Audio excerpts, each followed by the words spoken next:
اللہ تعالیٰ نے ان کو صفی کہا، بے وقوف کہا، سفہا کہا۔ کن کو؟ جنہوں نے پیغمبر پہ ابھی اعتراض کیا نہیں، ابھی کرنا تھا۔ رب نے ان کو بے وقوف کہا۔ سَيَقُولُ السُّفَهَاءُ مِنَ النَّاسِ، یہ نہیں کہا سَيَقُولُ النَّاسُ مِنَ النَّاسِ، لوگوں میں سے کچھ لوگ کہیں گے، نہیں، لوگوں میں سے کچھ بے وقوف کہیں گے جو حضور پر اعتراض کی زبان کھولتے ہیں۔ اللہ ان لوگوں کو لوگ کہنا بھی گوارا نہیں کرتا، وہ اس قابل بھی نہیں ہے کہ ان کو لوگ کہا جائے، اس لیے کہا سَيَقُولُ السُّفَهَاءُ۔ جو رسول رحمت پہ اعتراض کی زبان کھولنے والے ہیں وہ عقل مند ہو کیسے سکتے ہیں؟ اگر علم کا نور ان کے سینے میں ہوتا تو یہ حضور پر تو 100 جان سے قربان ہو جاتے، اور یہ اعتراض کی زبان کھولے بیٹھے ہیں۔ تو کہا سَيَقُولُ السُّفَهَاءُ مِنَ النَّاسِ، لوگوں میں سے کچھ خفیف الحلم لوگ، کچھ جاہل، کچھ بے وقوف لوگ یہ کہیں گے ما وَلَّاهُمْ عَنْ قِبْلَتِهِمُ الَّتِي كَانُوا عَلَيْهَا، ان کو اس قبلے سے کس نے پھیر دیا جس پر یہ پہلے تھے۔ اب یہ اسلام کی تکذیب کرنے کے لیے، اسلام کو جھٹلانے کے لیے، قرآن کی تکذیب کرنے کے لیے، صاحب قرآن کی تکذیب کرنے کے لیے کوئی موقع ہاتھ سے نہیں جانے دیتے تھے۔ تو یہ موقع تھا نا، اس موقع سے فائدہ حاصل کرتے۔ قرآن نے کہا تھا بے وقوف یہ کہیں گے تو یہ نہ کہتے۔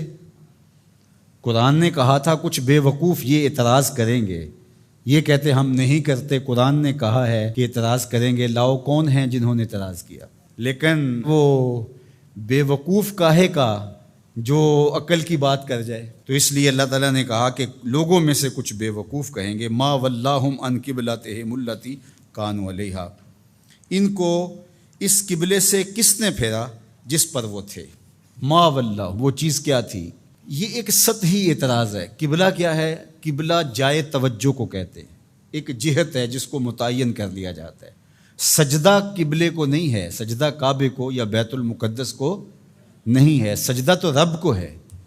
تو لوگوں کو یکسو کرنے کے لیے ایک سمت مقرر کر لی جاتی ہے اور سب ادھر رخ کر کے بیٹھ کے یکسو ہو جاتے ہیں۔ میں آپ سے گفتگو کرنے بیٹھا ہوں تو یہاں ممبر رکھ دیا گیا اور آپ سب لوگوں کی توجہ ادھر ہے، لیکن کسی انتظامی وجہ سے یہ ممبر وہاں رکھ دیا جاتا تو آپ سب کی توجہ ادھر ہوتی۔ تو مقصود کیا ہے؟ مقصود تو کلام سننا ہے، گفتگو سننی ہے۔ اب یہ ممبر یہاں رکھ دیا جائے یا وہاں رکھ دیا جائے، تو اللہ جل شانہ نے سجدہ تو اپنے لیے لوگوں کو اس کا حکم دیا ہے، لیکن ایک جہت متعین کر دی تاکہ لوگ یکسو ہو جائیں۔ یہ نہیں کوئی ادھر منہ کر کے کھڑا ہو جائے، کوئی ادھر کر کے کھڑا ہو جائے، ایسا نہیں، ایک جہت متعین کر دی۔ تو جو سمجھدار ہے وہ تو اس پر اعتراض نہیں کر سکتا کہ ادھر منہ کیوں کیا اور ادھر کیوں کیا۔ وہ کون کرے گا؟ جو سطحی سوچ کا مالک ہوگا، جو صفی ہوگا، جو بے وقوف ہوگا، وہی اعتراض کرے گا۔ تو انہوں نے کہا کہ ان کو قبلے سے کس نے پھیر دیا؟ قل، اے محبوب فرما دیجئے، للہ المشرق والمغرب، مشرق بھی اللہ کا ہے، مغرب بھی اللہ کا ہے۔ یہدی من یشاء الی صراط مستقیم، وہ جس کو چاہے سیدھی راہ کی طرف ہدایت عطا کر دے۔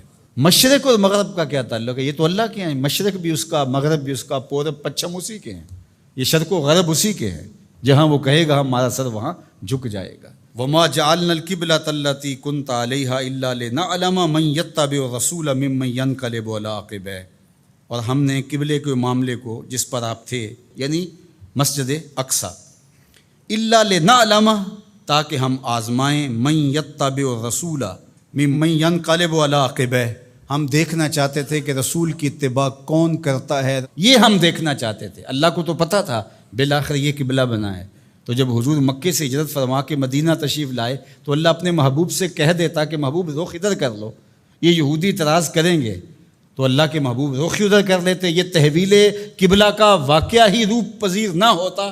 اللہ تعالیٰ فرماتا ہے یہ ہم نے اس لیے کیا کہ ذرا ادھر منہ کر کے کچھ عرصہ نماز پڑھ لیں، پھر دیکھیں رسول کے پیچھے یہ رخ پھیرتے ہیں یا نہیں پھیرتے، یہ قبلے کو مانتے ہیں یا رسول اللہ کو مانتے ہیں، یہ ہم دیکھنا چاہتے تھے، یہ ہم پرکھنا چاہتے تھے، یہ ہم آزمائش کرنا چاہتے تھے تمہاری۔ اللہ اکبر۔